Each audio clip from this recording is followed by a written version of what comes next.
ఓలమ్మో మళ్ళేం పట్టుకొచ్చినవే స్వామి అని మాత్రం అనుకోకండి. మా పక్క పొంట ఈ అమ్మ వాళ్ళు చెట్టు పెట్టిర్రు. ఇది ఏం చెట్టో తెలుసా? నేతి బీర చెట్టు. ఈ కాయలు ఎట్లున్నాయో చూపిస్తా చూడుండ్రి. మన బీరకాయల టైప్ లేకుండా సేమ్ కాయలు దోసకాయలు లాగానే ఉన్నాయి.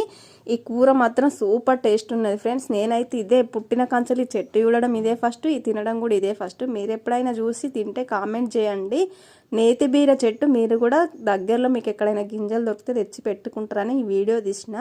అసలు ఈ బీరకాయలు తెంపినప్పుడల్లా డబ్బెడు వెళ్తానే. అమ్మ వాళ్ళు అయితే పక్కింటి వాళ్ళు అందరికీ ఇచ్చిండ్రు. మా గల్లీలో అందరం ఇదే ఫస్ట్ నేతి బీరకాయ తినడము. మంది మాటలు పట్టుకోవద్దని అందుకే అంటారేమో. మేము కొందరిని అడిగితే నేతి బీరకాయ తీయగా ఉంటుంది, కూర వేస్ట్ అని అన్నారు. అండితే నూనె వేస్ట్ అవుతుందేమో అనుకున్నాం, కానీ నేతి బీరకాయ సూపర్ టేస్ట్ ఉంది. మన బీరకాయ కంటే కూడా నేతి బీరకాయ చాలా టేస్ట్ ఉంది ఫ్రెండ్స్.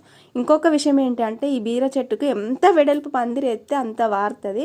ఇక్కడ కొంచెం సిటీ కాబట్టి కొంచెమే సందుండి అమ్మ వాళ్ళు కొంచెమే పందిరేసారు. మీకు కూడా దగ్గరలో గింజలు దొరికితే ఖచ్చితంగా పెట్టుకోండి ఫ్రెండ్స్. నేతి